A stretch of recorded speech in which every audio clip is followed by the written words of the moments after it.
Thank you, Hongchu, for making this event possible. So it's really a great pleasure to share with you what we have been working on. So in today's presentation, I actually try to make this more like some pitch for later interactions because I really want to take opportunity for the workshop in the coming 3 days. I'm leaving Friday, so there's a lot of time to interact. So I'm going to present some actually semi-cooked ideas, hopefully facilitate some further discussions. So this is a photo I took when I took the bus coming here. It's really a beautiful place for visits and discussing ideas. So the outline is actually, I have two parts to present. The first one is the Causal AI, specifically centered about the EHR data. This is what our center has been focusing on. Also, the broader definition is so-called real-world data. So I'm going to talk about the high-level idea about this the debiased causal transformer.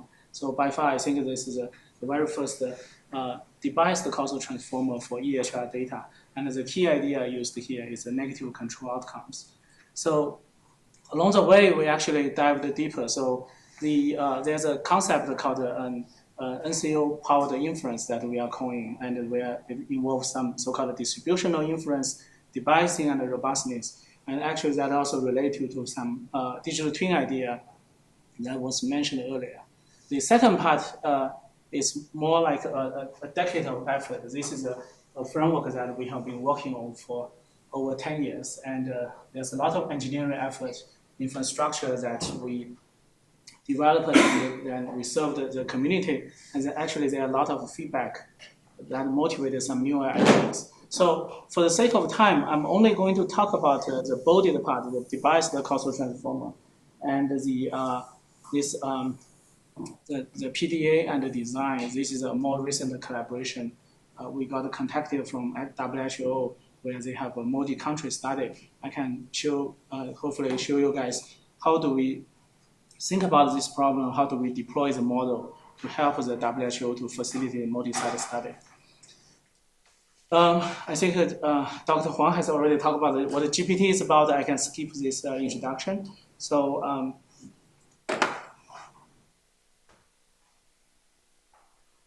I used to use, when I conducted the analytical derivation, I used to use Mathematica a lot.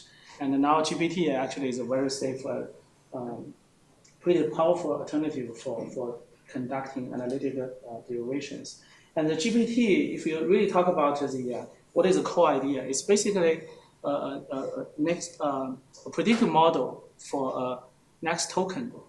So if we are talking about the NLP language model, it's basically some really fluent talk. If you talk about something, you will follow what you implicated, and then it's really trying to predict what you want to say. And if you really think about token, it's basically the next token prediction, right? And over the years, we have seen lots of success. And one of the key attractiveness of the GPT is the zero-shot capability. So, but I don't want to talk about the prediction because I think that's to me, it seems to be a very, very crowded place to compete with computer scientists. I want to talk about the evidence generation, where we as a statistician can talk about principles like causal inference and metric confounding and so on.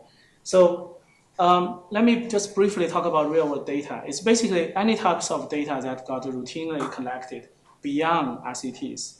So with real-world data, informaticians and statisticians are working together, trying to engineer the data, building common data model, trying to interrogate the so-called real-world evidence.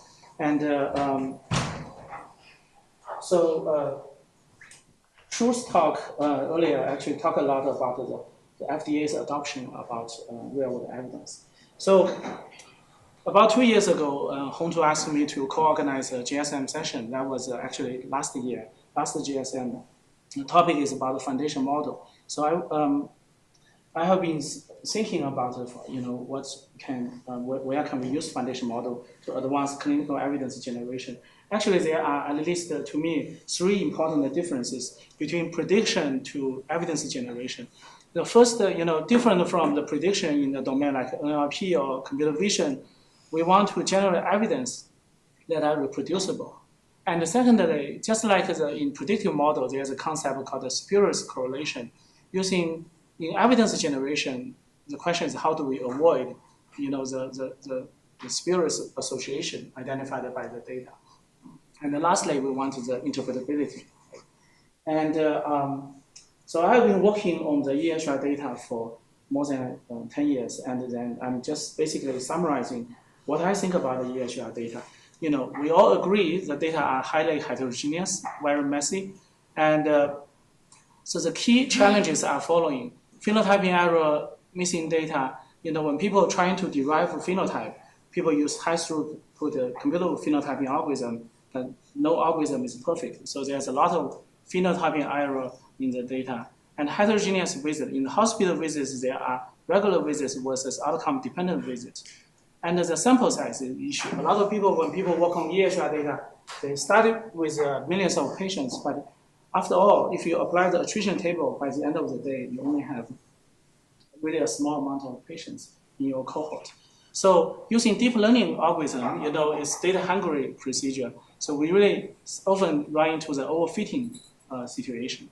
And finally, I mentioned confounding and all kinds of systematic biases that we need to be very careful about. So at the beginning of the pandemic, I was involved in this large consortium called Recover COVID. Actually, NIH put aside a huge amount of investment, $1.2 billion, to support 3 consortia. And we are the only pediatric consortia led by Children's Hospital of Philadelphia. I'm basically overseeing all these analytical actions. So we actually deeply dived into this problem and generate a number of important evidence. But at that time, we didn't have time to develop a very comprehensive statistical procedure. We want to do things quickly and with reasonable rigor. And this is actually by far still the largest pediatric study evaluating the real-world safety of the Pfizer's vaccine against the children's against the infection on COVID. And what it involves is really the target trial emulation and the strategies to deal with measurement error. Because in pandemic in the US, a lot of vaccine was not captured. So we need to come up with a reasonable strategy. And also with this multi-site data, we develop an algorithm to conduct a mediation analysis. And gradually we build this negative control outcome in our procedure to do the calibration. So those kind of serve as a motivation when we dive deeper into this causal ML and debiased causal transformer. Actually, the solution becomes more evident. For example, the first part, we are borrowing the idea of so-called the dimension reduction or learning representation. The second part, which I think is the most interesting innovation, which is using the idea of negative control outcome. Because for people working on causal, there are people who are hardcore, say, DAG people. They want to start with some DAG, where you may or may not be able to prove the assumption. Most likely you cannot, right? And there are people who just start with standard counterfactual formulation. So a lot of this causal assumption, such as no imaginary confounder, is subject to question. What I feel more comfortable is that there are some prior knowledge, such as negative control, that we know from the literature and the previous trial, some outcomes are intrinsically not related to the treatment of interest. So we can borrow such an idea to help us to debias or mitigate the bias in the association studies. So what we really want to build is this so-called generalist causal inference model to conduct different types of downstream analysis. So just very briefly review some existing effort. For example, Stanford group has developed a procedure, I think it's the EHR shot, as a benchmark model. And the focus was only focusing on the label classification. And some other group focused on individual treatment effect or conditional treatment effect. So we are trying to develop a generalist model that has debiased capability, also inherit this zero-shot capability of the GPT, and also can deal with different types of downstream tasks. So So this is a kind of like the money table. So the strategy of tackling these 4 problems is the following. Instead of following traditional statistical literature, we tackle each one formally. You assume some selection model and so on. We don't want to score each challenge by 10 out of 10. We just want to score, say, 7.5 out of 10, but make it more balanced in addressing all kinds of limitations. To address the first 2 limitations or challenges, the strategy is to build a pre-trained model that in a large database that carry similar weighted pattern. For example, IBM market scan, or you can build this from a Trinidad X data. You can learn those irregular weighted pattern. And then secondly, this autoregressive model will help you to capture this heterogeneous visit. And then if you adopt this pre-trained fine-tune framework, it actually can help you with a small sample size or moderate sample size, because with a pre-trained fine-tune can save a lot of needs for sample size, as Dr. Huang's previous talk talked about. And spurious correlation, what I just described is this negative control outcome, which is a prior knowledge translated by the null association between treatment and outcome. You can borrow this information to debias your model to avoid all kinds of model overfitting. So just to give you a taste of what is the negative control outcome, a very commonly used procedure outcome is so-called ingrowing nail. Actually, this is a very popular outcome used in pharmacovigilance, pharmacoepi, because it's actually not associated with many medication, but it's fairly prevalent in the sense that it's well statistical power to conduct the bias correction. So for our vaccine study, we come up with a list of negative control outcome from our pediatricians. And for some of them, they feel so confident, they even say, okay, I'm going to bet 1 month's salary on this particular outcome. So we have a fairly solid negative control outcome. What we do is that we have a EHR data where we have also existing causal pipeline, for example, target triangulation, and you apply this target triangulation framework to the medical records, realizing the data is messy, it's noisy. And you get some final estimate, say, the protection of the COVID vaccine against the documented infection is 74%. And against the acute injury, infection is 85%. But you don't know how much of this is attributable to the systematic bias.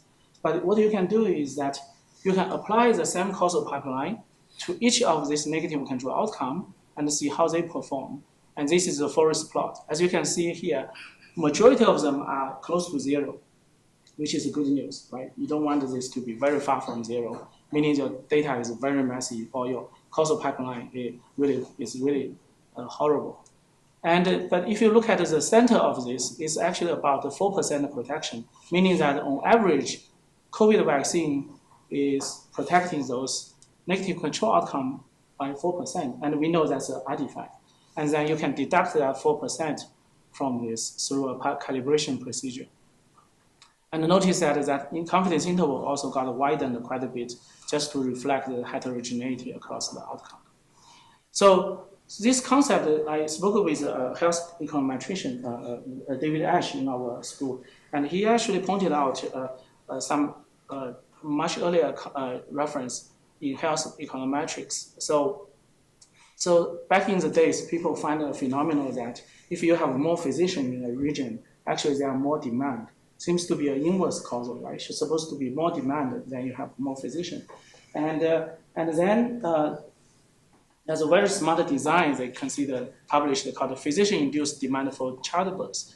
So the hypothesis is that, for childbirth, there's no way the introduction, but there's a very little chance that the introduction of those medical doctors to a region will automatically introduce more childbirth, right? That has to be an artifact. So if you run that 2-stage regression, which is very popular in econ, then you can actually estimate this systematic bias because you know the truth is 0. When you apply this procedure to NCO, the estimate is basically approximating the systematic bias. Now, if you assume some degree of exchangeability, you can simply subtract this estimate by this systematic bias.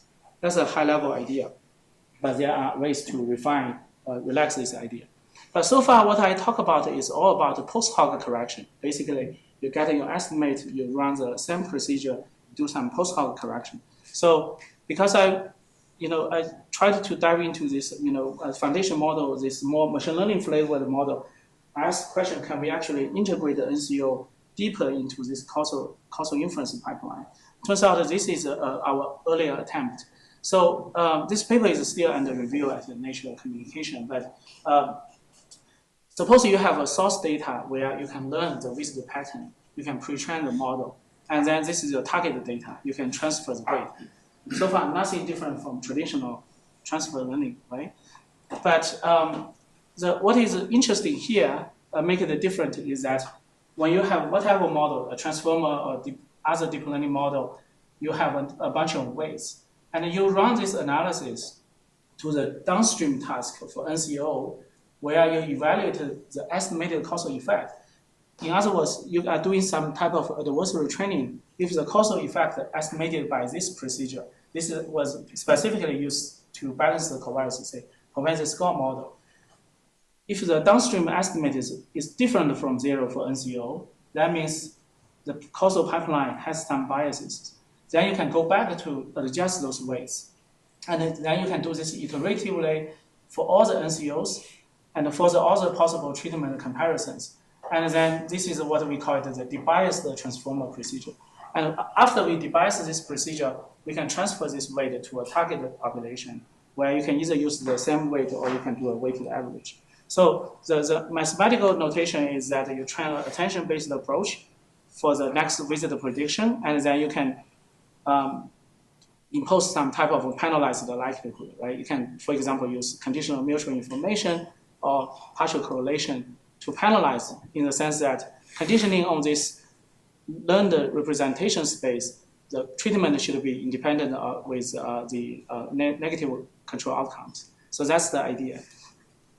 So I'm going to skip the evaluation, and I'm going to just talk about one metric that we developed. So this is there's a quantity that we, as a group in the consortium called Odyssey, proposed called objective study validation.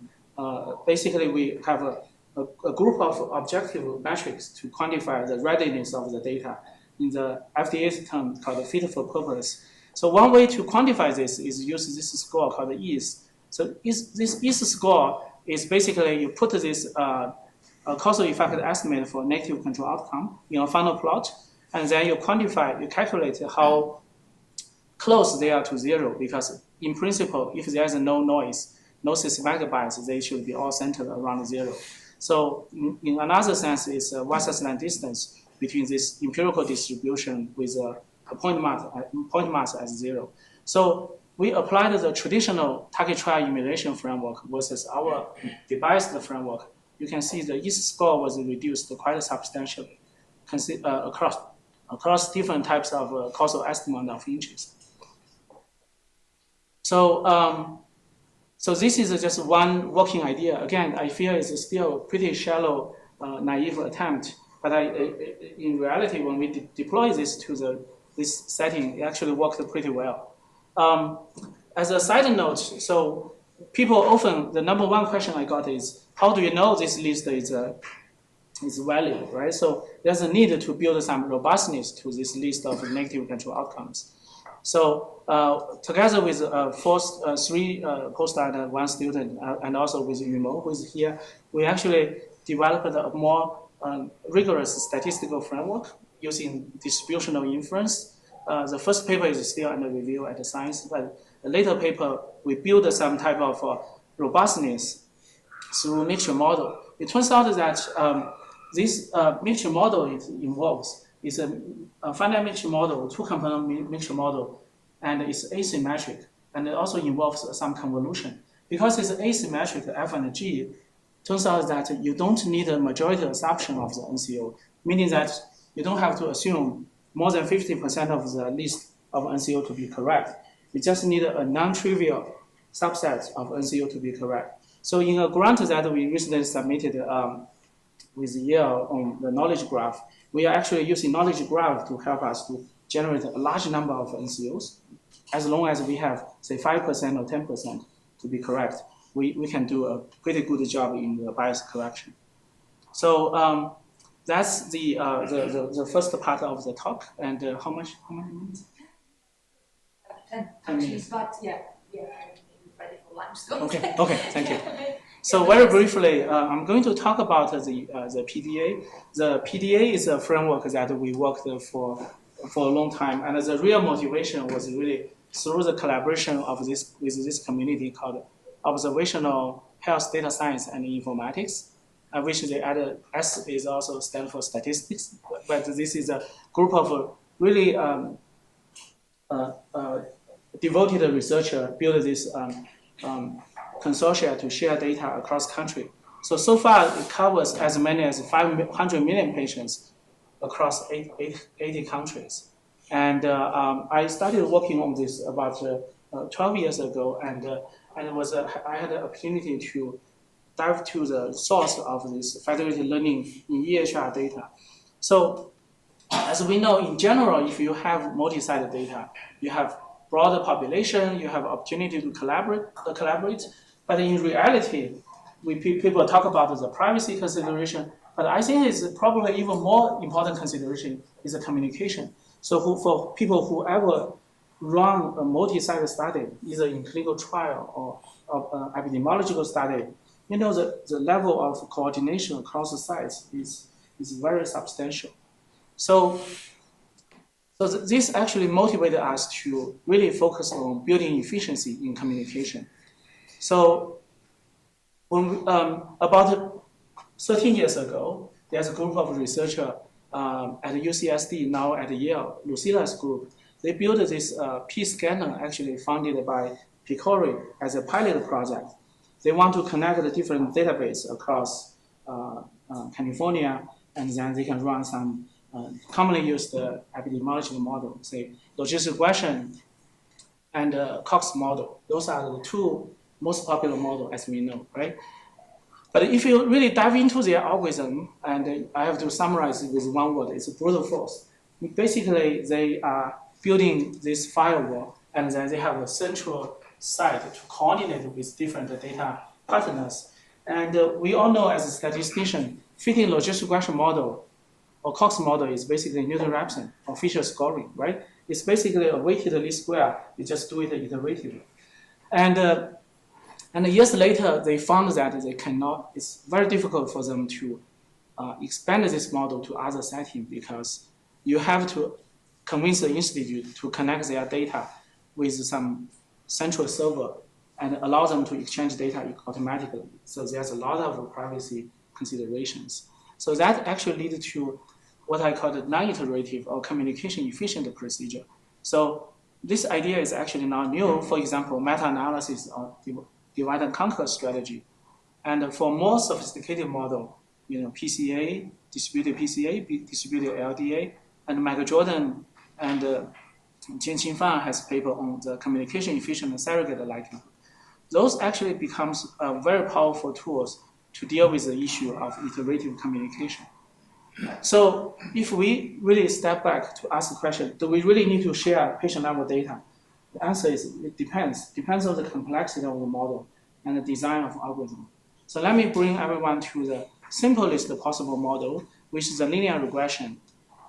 And I think everyone knows linear regression if we have a feature aligned well, and then we have a least square solution, right?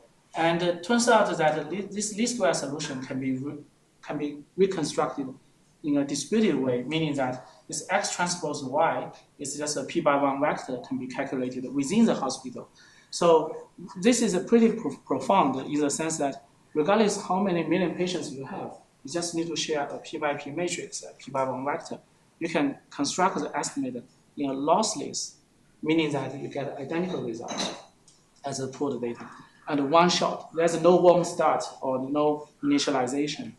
So this is a really ideal situation, and it's purely due to the simplicity. And over the years, we built some principle to develop a system of the algorithms. We set a principle of sharing at most the aggregated data. And if you want further privacy protection, you can add a homomorphic encryption. We recently actually wrote a blockchain to allow some different hospitals to do the hospital ranking. Accuracy, we want to study the bound, error bound. But of course, if you can be lossless, then there's no need to study the error bound in general. Heterogeneity, communication, and then human in the loop, which I call the readiness for implementation. So we built this software package and website called PDA that actually supported many clinical studies. And right now we are actually working with the GNJ to support them for another study. It's also multi-country studies. And I'm going to really talk about some open problems in this setting rather than the actual concrete ideas. So the federated machine learning being communication efficient, and some potential distribution-free method, some transfer learning for rare diseases. So those are the areas I haven't seen a lot of advances. And also as a faculty in the medical school, we often ask the question, so what, right? So like, what is the translational impact of those federated learning algorithms? So we need a better programmatic design to evaluate the translational impact of those algorithms. So the other project, so this one is a U1 project where we connected about 30 million patients across different institutes. So this was a recently funded U24, where we have really a multimodal data together. As Hongtu mentioned at the beginning, we are really in an era of multimodal data. So this U1 study, we are serving as a data coordinating center across different U1 awardees. As you can see, not only medical records, there are omics data, some mental health researchers collected audio data, video data, and there's really a lot of modality, a lot of heterogeneity. And the age group are highly heterogeneous, and the size are highly heterogeneous. So there's a lot of opportunity for us to think about what we mean by heterogeneity. So for the PDA, the early years, it serves as an opportunity to quickly deploy and share this algorithm with these data partners. And we actually focused mostly on this scientific journal publication. And of course, trained a group of very excellent students pursuing in this direction. But in the recent years, we actually have more time and effort to dive deeper into theory, methodology. And those theories are truly motivated by the application. I find that there's a lot of fun working on those application-driven problems. So this is a screenshot of the types of algorithms that we developed over the years. I mentioned the heterogeneity. I think it's very important to think about be specific about what type of heterogeneity. So there are heterogeneity related to so-called distribution shift or domain shift, right? And this domain shift really means the conditional distribution of outcome of interest, given the X is different across the sites. And you can have distribution shift, meaning that you are studying different types of populations. Of course, generally, you don't want to mix a children's hospital with a VA hospital together, right? That's out of distribution, very controversial or difficult to validate. And this missing modality, I think in federated learning settings, the multimodal data becomes very interesting in the sense that, some hospitals have only a subset of the modality of the data, right? I think Andy published a really interesting paper about the structure missing, and it's highly related to this setting, except that this is in a federated learning setting. And the data quality and the sampling mechanism can be different. So as some reflection, I feel as someone who actually on daily basis interact with data partners on federated learning, I want to point out a key difference between a traditional statistical method and a federated learning method in which you want to make a real-world impact. The traditional method is that you typically have the data and the problem, and you develop your algorithm, you plug in, you get some answer.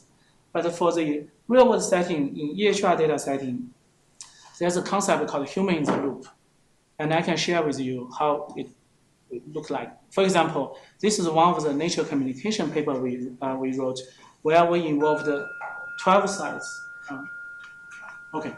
So we involved 12 sites. And it turns out we typically need to develop protocol, and then we need to meet with all the data partners, and then we share our algorithms, and then we actually have a platform for them to run. And at the end of the day, regardless how many patients they only need to share a small amount of information. And we have this platform to track different data partners' data. So, so this actually boils down to the final point I want to make, and if I may. So it's about the synchronization. If you are involving, say, 10 sites for them to send their data back to you, aggregated data back to you, and if your algorithm involves, say, 2 rounds of communication, in this case, it was 2 rounds of communication. It involves some investigator in Europe, I think it's France, and then initially in March, they send us the first round of results, and then we give them a month to send the rest of the results. All the other data partners have already sent their results, except the French people because they are taking a summer vacation. It's a 3 months vacation, and they basically disappeared, right? So if you work with 20 data partners or 50 data partners, this synchronization issue will only be more challenging. So that's why our group spent a lot of time initially pushing iterative algorithm to few shots, but now we are pushing for one-shot algorithm. And it seems that in a large number of cases, we can actually push so-called lossless one-shot solution. And this is a federated triangulation. We spent multiple years tackling this problem, and that will allow you to real-time monitor drug repurposing signal. Now for GLP-1, people are interested in relabeling GLP-1 for other conditions. Actually, just an hour ago, I just received a formal email for this PCORI funding. Will be funding our federated triangulation study. So this is, I think this lossless one-shot solution will be really, really useful for implementation purpose. So I'm going to end here. Thank you.